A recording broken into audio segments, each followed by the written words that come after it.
Entonces, bueno, esto es lo que se tiene ahora en este momento en el Eusternet, en la parte de ejercicios de, ¿dónde están? Información general, apuntes TEOM de clase UDA. Vale. Entonces,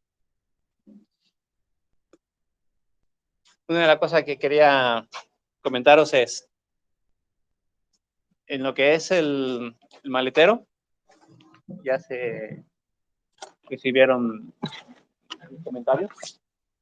Algunas de las cosas que en todos las preguntas que hay que hacer, o se recomienda hacer por lo menos, pensar el Keyword Map, que eso ya es algo que ya se viene haciendo, la información, donde se busca, en este caso, tipos de coches, apoyos, bisagras, formas, la teoría, la parte de teoría, los problemas, y los problemas también, ya sea de la colección o de otros también.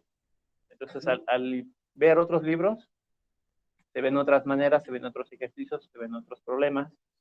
Entonces, si no coges un libro de otro libro, sí puedes ver las resoluciones que hay. Entonces, son otras maneras de hacer resolución. Después, cuando hay la resolución analítica, por un lado, que es algo que también ya he comentado, por un lado está la parte analítica, que para eso se hacen los ejercicios, para saber cómo hacerlo. Y por otro lado hay simulaciones.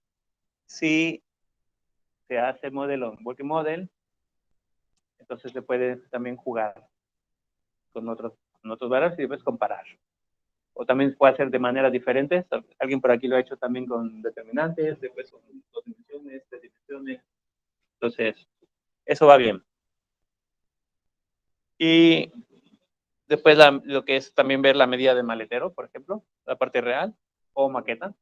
Si se hace una maqueta, se hace parte real, pues también que cuadre. Lo suyo es irse también a estudiar también algo real, porque de eso se trata el rey. El rey, en vez de estar tantas horas haciendo ejercicios, estar entendiendo algo real.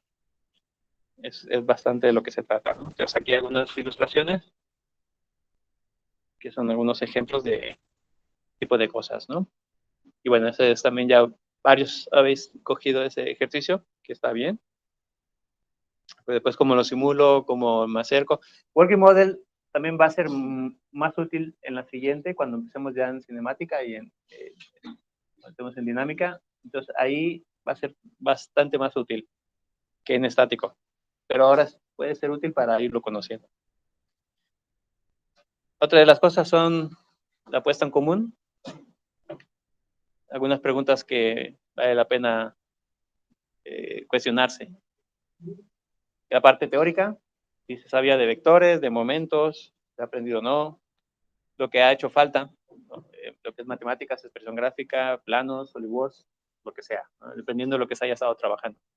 Pero lo que sí es, hay cosas de matemáticas que aquí es muchas matemáticas. O sea, cosenos, tangentes, senos, que si es paralelo, que si no 90 grados, eso en todos los ejercicios. Entonces, matemáticas a tope. El aprendizaje, si se han estudiado los conceptos primero, antes de aplicarlos o no. La búsqueda de información también, de las fuentes, eso es algo que se repite mucho. Entonces, ¿dónde más busco información? La planificación también, ya espero que la propuesta es que para esta entrega se ponga también un apartado donde diga sugerencias y propuestas de mejora. ¿Qué se aprendió? O qué se ha hecho también diferente y qué ha funcionado. Si se ha ido apurado al final o no, herramientas de organización. La resolución de problemas. A veces que uno se queda atascado al estar haciendo un ejercicio, bueno, se ha discutido con otras personas, se han hecho más recursos, se ha visto si de otros equipos se está haciendo algo similar o no. También yo voy planteando ejercicios, entonces veo que estáis acabando el ejercicio que está planteado, lo cual está bien, para eso se ha explicado, pero que no solo sea ese, sino también otros más que también puedan usarse. Y también se puede hacer del mismo equipo 2 personas, pero también se puede hacer de otro equipo, con otra persona de otro equipo. Ponerse de acuerdo a hacer un ejercicio, entonces hay 2 personas que lo están haciendo. Y eso va bien porque siempre es otra manera de ver las cosas.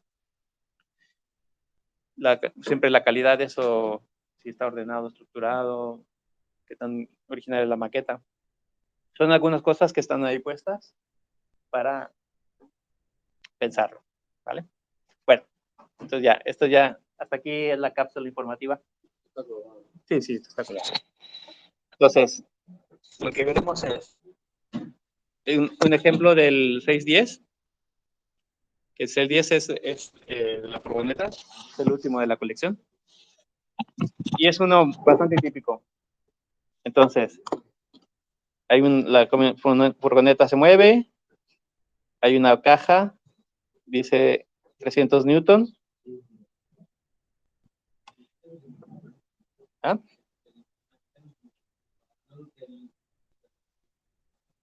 Sí, sí.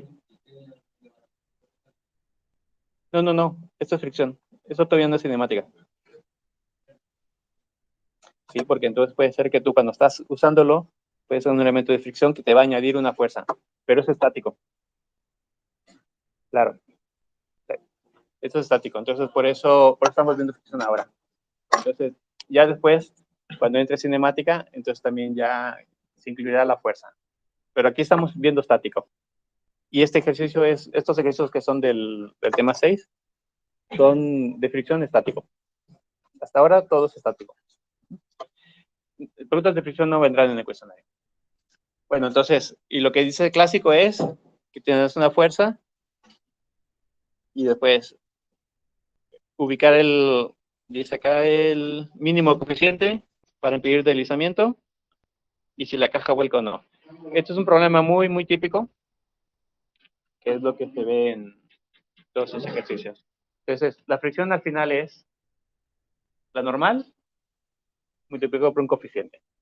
Entonces, aquí va a haber una normal y la fricción es simplemente cualquier valor que tenga la normal por un coeficiente f o mu, dependiendo, normalmente el mu es la letra por excelencia, ¿no?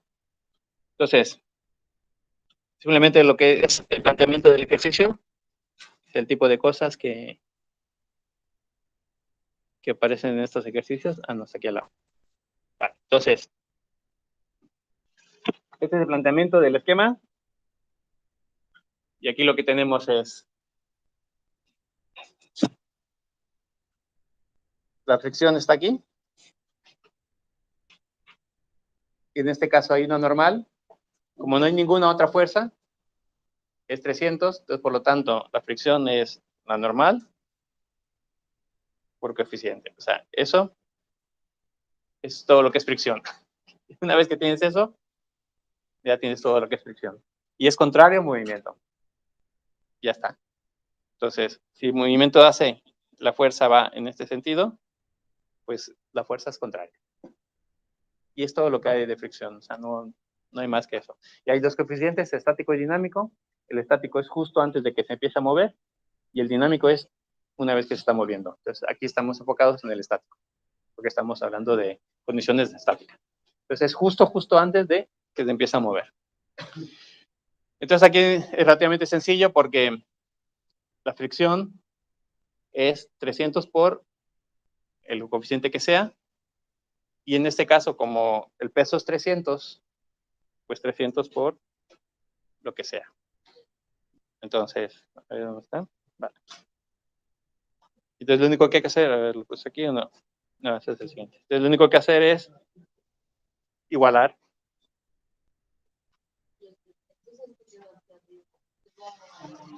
Esta de aquí abajo es la normal.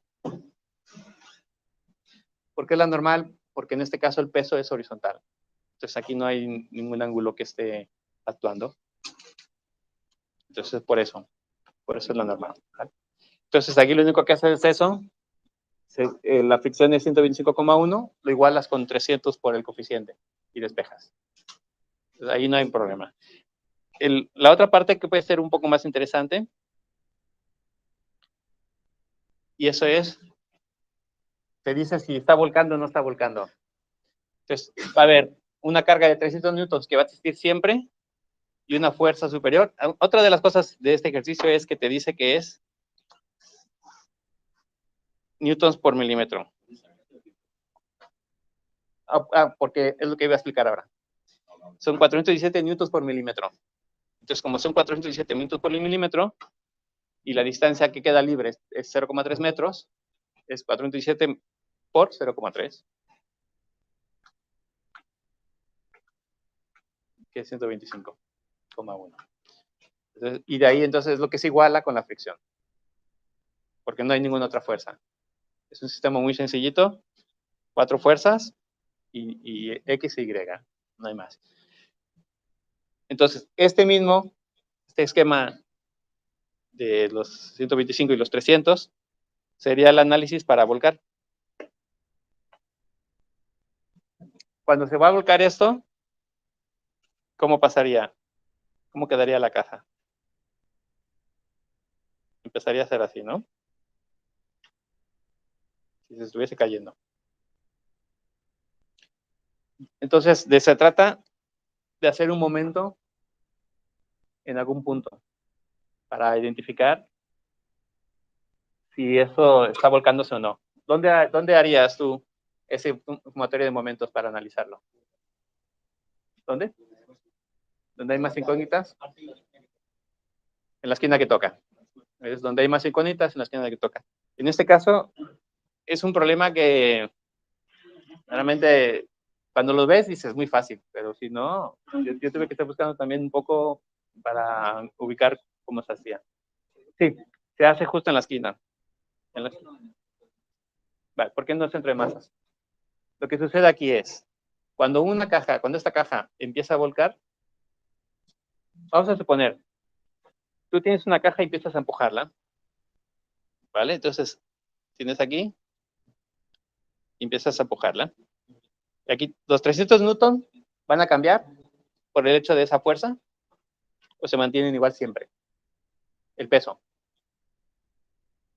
El peso está siempre, ¿no? Eso es independiente de la fuerza. ¿Y qué pasa con la normal? Cuando tú empujas, ¿qué pasa con la caja? ¿La levantas? Un poco, ¿no? Entonces, si tú no tienes ninguna fuerza, tú tienes la fuerza, el peso y la normal es igual al peso. Ahí no hay ningún otro elemento. Está la caja sentada, la normal es exactamente igual que el peso. Pero cuando hay una fuerza, entonces tú cuando empujas ligeramente la caja, ¿qué pasa con la normal? ¿Se mantiene, aumenta o disminuye? ¿Aumenta? ¿Por qué aumenta la normal? Sí, pero ahora estamos viendo antes de la fricción. Entonces no llegamos a la fricción ahí. Ahí estamos en una caja normal y tú tienes una fuerza y la empujas ligeramente. La normal, ¿qué pasa con la normal?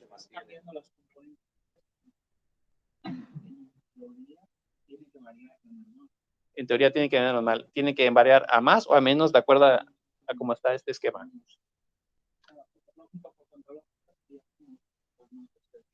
Vale. Imagínate una caja. Cuando tú empujas la caja, ¿qué pasa con la normal que tienes abajo? ¿Aumenta o disminuye? ¿Se mantiene? El peso se mantiene. El peso siempre, pero la normal no. La normal es una reacción de lo que esté. ¿Sería mayor o menor? ¿Menor? ¿Por qué menor? Es una manera de verlo, ¿no? Exactamente, se reduce. ¿Por qué se reduce? Porque si tú lo ves, si tú empujas, también lo puedes ver como que estás disminuyendo la superficie de contacto para el mismo eso peso, es una manera de verlo. Igual estás concentrado. No. Porque tú tienes una fuerza que lo que hace, pero si tú... El peso de esta caja está repartido en la superficie. Sí, el peso está repartido. Pero ahora está concentrado. Sí, pero el peso, mira, esto es un problema muy interesante. El peso es el mismo siempre. El peso no cambia nunca y siempre está en el centro de gravedad. Siempre siempre estaría en el centro de gravedad. Lo que sucede es que cuando tú empujas y se alza ligeramente, el peso en el suelo es menor, porque tienes una fuerza arriba que está contrarrestando. Entonces tú consideras en este momento que no patina.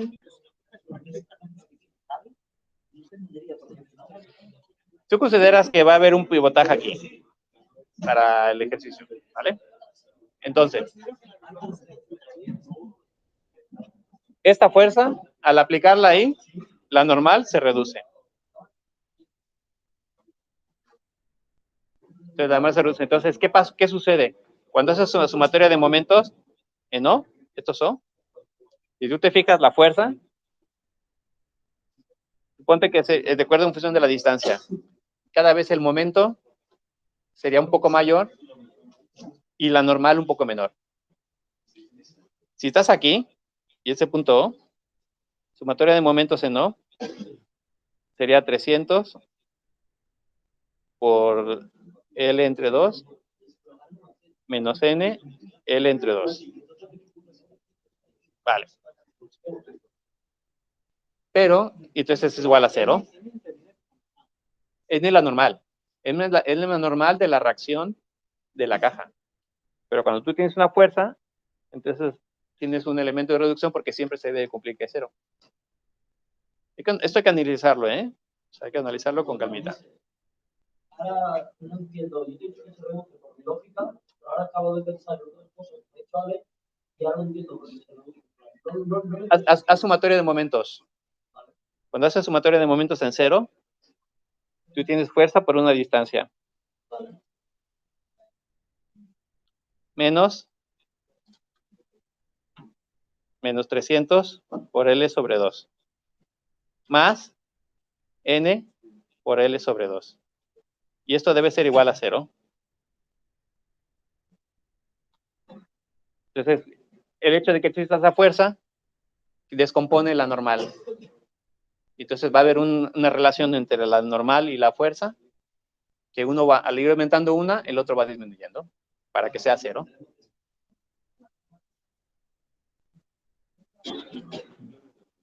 Sí, ahora no estamos pensando en fricción ahora. La fricción no cuenta aquí porque de todos modos no genera momento. No entiendo por qué el punto ese de la caja escrita que va a seguir tocando la probabilidad. Sigue aguantando. Sí, pero estamos haciendo un análisis de si vuelca o no vuelca. Entonces, está un análisis pensando en determinar si vuelca o no. O sea, no estamos viendo otro concepto más que ¿va a volcar o no va a volcar? Vale, pues entonces ahí hay algo que hace que eso no se arrastre. Es para hacer el análisis, ¿vale? Por eso en este momento no entramos con la fricción. Entonces, ¿qué sucede ahí? Que cuando tú haces la sumatoria de momentos en ese punto que consideras donde ocurriría el volcamiento. Entonces, ¿qué pasa? Que tú tienes que hacer este análisis de esta ecuación. ¿Cuándo se está volcando la caja? ¿En qué momento ya se ha volcado la caja? ¿La normal? ¿Existe normal cuando se está volcando la caja? Sí, pero por eso lo despreciamos porque es un solo punto. O sea, sí, o sea, para puntos prácticos la desprecias porque ya no tienes ninguna parte de la caja que esté originando una fricción. Es un punto infinitesimal. Entonces consideras que la caja se ha volcado cuando la normal es 0.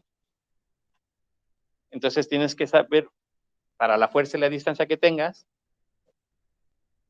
la que iguale con el peso por la distancia entre dos. Eso sería el punto de inflexión. Entonces, por eso haces este análisis. 300 por 4,5 menos 125 por 1,05 para ver si existe normal o no. Eso es un problema interesante. De hecho, si tú lo piensas y tienes la caja a 45 grados, tú en realidad, si la caja es simétrica, tienes la mitad del peso por aquí y la mitad del peso por aquí. Entonces pasa esto como lo del elefante, ¿no? Que el elefante podría balancearse con su trompa, ¿no? Pues igual acá. O sea, realmente si tú tuvieras la caja y la pusieses exactamente a 45 grados, la caja no debería de caerse ni un lado ni otro. Debería de quedarse ahí infinitamente. Entonces, bueno, es un problema interesante cuando se está volcando, ¿vale? Bueno, hay que hacerlo en casa, ¿eh? Esto hay que... Está colgado. Vale. Lo que otra cosa que me interesa de fricción es un ejercicio que es muy interesante del Merriam, que me ha gustado mucho. En este caso tiene que ver con cuerda. ¿Sí? ¿Identificáis esto? ¿Dónde es estos? Los barcos. Cuando tienen los barcos, siempre se hace esto para ganar amarre. Entonces, lo que pasa es que con la fricción se aumenta muchísimo la carga, entonces una persona puede gestionar muy bien un barco, pero dependiendo del tamaño del barco, claro. Pero lo puede gestionar porque la fricción aumenta. Y esta es la ecuación. Hay una serie de ecuaciones integrales y toda esa historia. Ahora la escribiré aquí más alto. Este 2 es igual a T1 E a la fricción por ángulo. Entonces, es el ángulo. Vale, bueno. Pero en ese caso, en el Merriam usan beta. Es un ángulo. Entonces, aquí lo que haremos es el análisis de dos casos. Que es este. Entonces, depende del sentido de giro. La fricción siempre, siempre, siempre va a depender del sentido de giro. Siempre. La fuerza es contraria al movimiento. Sí, sí, pero estamos pensando, aquí estamos hablando de justo antes de que se empiece a mover. Entonces es el momento preciso en el cual va a empezar a moverse. En este caso, cuando la normal va a cero. ¿Cuándo qué? Cuando la normal va a cero, ahí pararemos. Cuando la normal va a cero. ¿No es lo que hemos dicho? Que ahí volcaría. Sí, sí, por eso es lo que estamos considerando. El análisis de cuando se vuelca. Entonces ahí no consideras la fricción porque es un estudio para volcarse. Entonces, dependiendo de cada caso, lo analizas de una manera o de otra. Este ejercicio en particular, lo que sucede es que la T2 siempre será mayor que la T1. Siempre. ¿Qué significa? Que uno de los dos lados siempre será mayor. Y cuando es fricción, entonces lo que ocurre es, tienes una fuerza que aumenta, que hay una fuerza extra. Pues es lo mismo aquí. Por eso un lado tiene más lado que el otro, porque hay un elemento de fricción que es una fuerza extra. La fricción siempre es una fuerza extra, siempre. Una fuerza extra que impide movimiento, que va en contra del movimiento. Entonces aquí lo tomamos en cuenta de cuando jalamos, hacia dónde se movería el elemento. Entonces, si lo jalamos en este caso como sentido horario, T2 será mayor. Entonces, y del lado contrario, antihorario, entonces cambia T2 y T1, ¿no? Un lado siempre será tendrá más fuerza que el otro. Y tiene sentido porque, por ejemplo, si tenemos fricción cero o tenemos ángulo cero, E a la cero es 1. Por lo tanto, la tensión es la misma, que es lo que siempre hemos visto, ¿no? Cuando hemos visto tensiones, siempre hemos dicho tensión 2 igual a tensión 1. Es un caso donde se añade fricción. El hecho de añadir fricción hace que las tensiones sean diferentes. Y aquí hay unos ejemplos nada más rápidos de cálculo. Siempre T2 será mayor que T1. Y aquí es dónde es T2 y dónde es T1. T2 siempre es la que sale. Cuando es el sentido del movimiento, donde estarías tú jalando. Bueno, entonces este ejercicio es un ejercicio muy interesante que dice determinar el intervalo de la masa M, que es esta masa, donde el sistema se puede mantener en equilibrio. Eso es del Merriam. Entonces hay una fricción estática, pero esa fricción no ocurre solamente donde hay un radio. Y después hay otra fricción estática en el peso. Entonces, esto es un sistema en el cual hay que descomponerlo.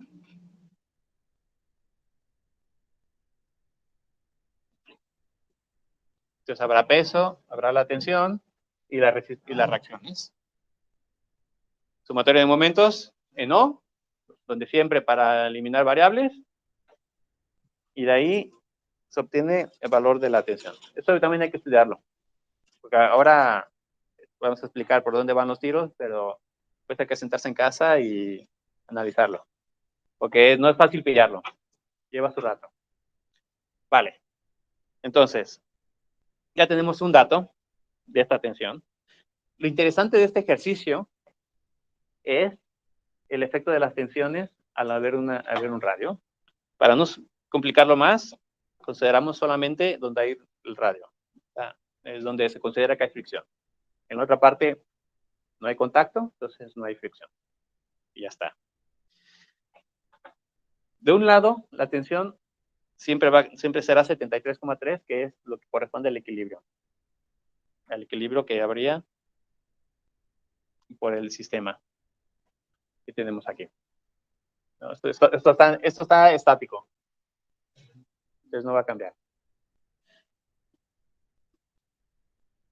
Si tú estás analizando el caso cuando la masa va hacia arriba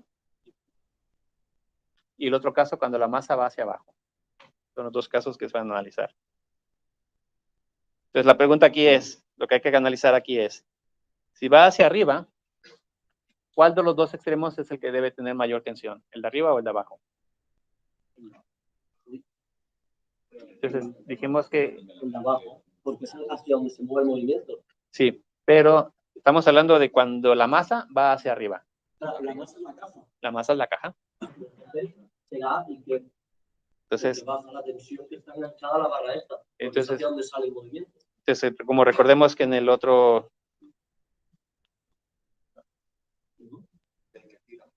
Del que tiras. Del que tira, sí, que va para abajo, al que sale, no coge la barra. Aquí está. Entonces, el que tiras va a ser mayor siempre. El movimiento va hacia donde tú estás tirando. Entonces, en este caso, la masa va a ir hacia arriba. ¿Dónde estás tirando? En el extremo, esto es A y esto es B. Tiras en A. Entonces, por lo tanto, en el extremo A debe ser mayor que el extremo B, cuando va hacia arriba. Pero si va hacia abajo, entonces es lo contrario.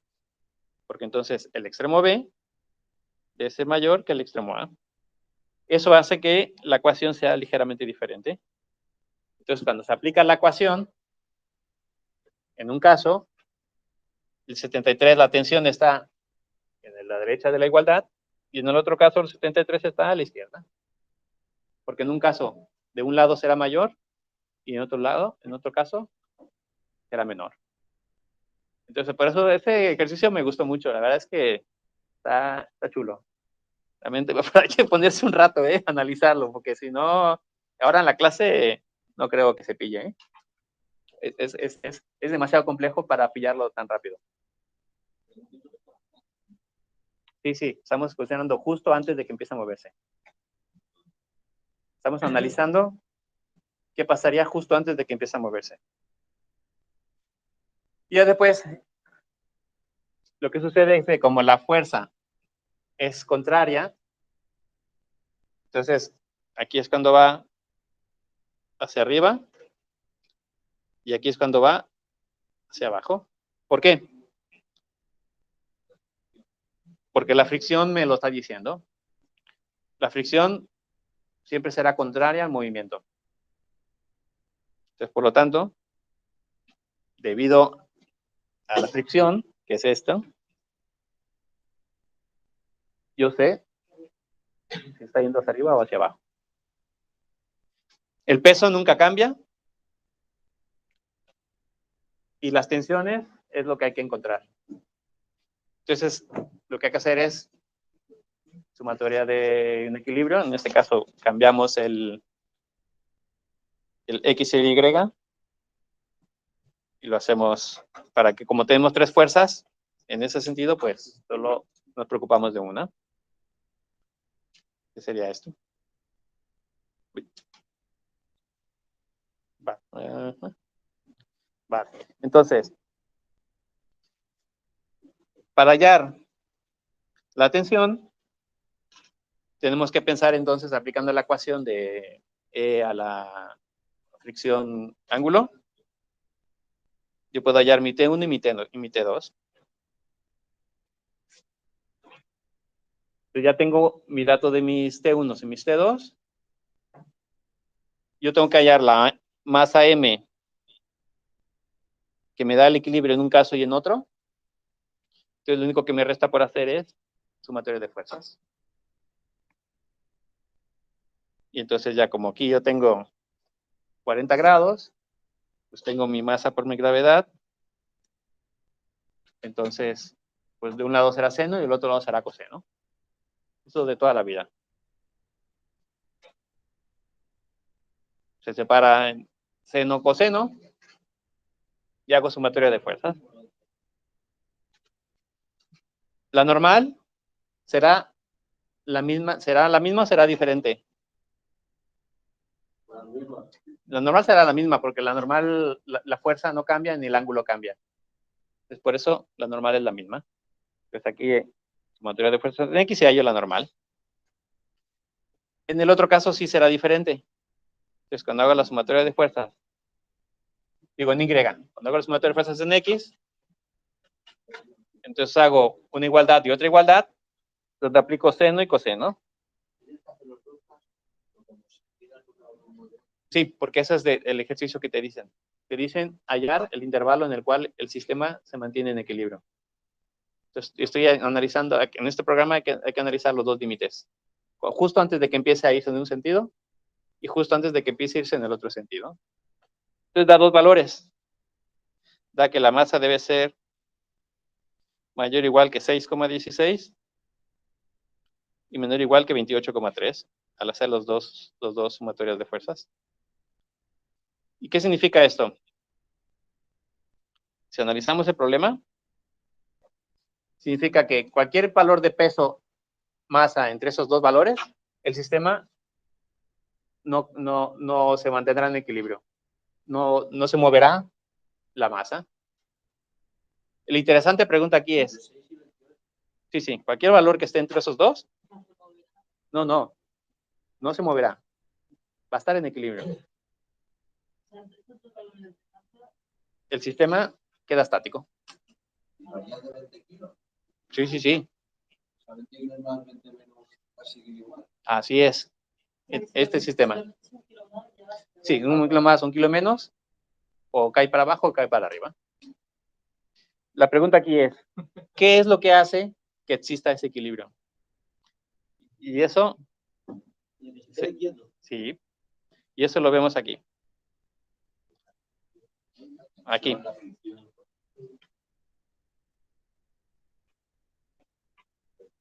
Entonces, ahí estamos hablando, hay reacciones ahí. Entonces, esas reacciones también al final va a haber una tensión. Eso va a ser igual, eso no se va a mover. Lo que sucede es que la fricción que hay del otro lado hace que quede todo en equilibrio, quede estático. No. Aquí no hay fricción en la barra. Está despreciado. Estamos despreciando. O sea, este sistema es el mismo. Este sistema no va a cambiar.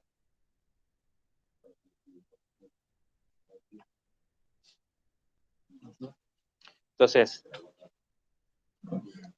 habrá que resolver en diferentes momentos y va a dar una tensión ligeramente diferente. Pero va a estar en equilibrio.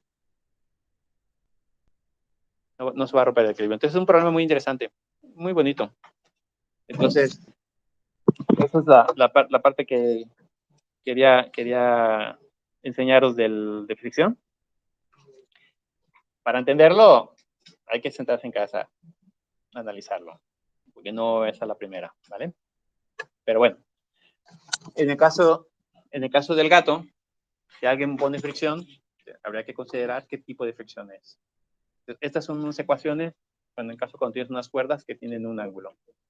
Entonces, dependiendo de cómo lo tengas, si tú te puedes saber los libros, hay diferentes ecuaciones para fricción. Puede ser que haya una fricción cuando tienes dos elementos que que están rozando uno con otro. Entonces tienes dos áreas rozando, pues habría que buscar la ecuación que corresponde a esa fricción y añadirlo en el análisis. Que no, que voy a calcular sin fricción. Bueno, pues calcularlo sin fricción, no pasa nada. Lo único es que es un análisis sin fricción. El análisis con fricción es más potente. O puedes hacer, aquí es con fricción, aquí sin fricción, entonces, y decir, vale, la diferencia que hay con fricción y sin fricción está. ¿Vale?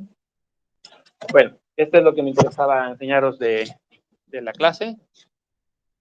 Déjame paro este.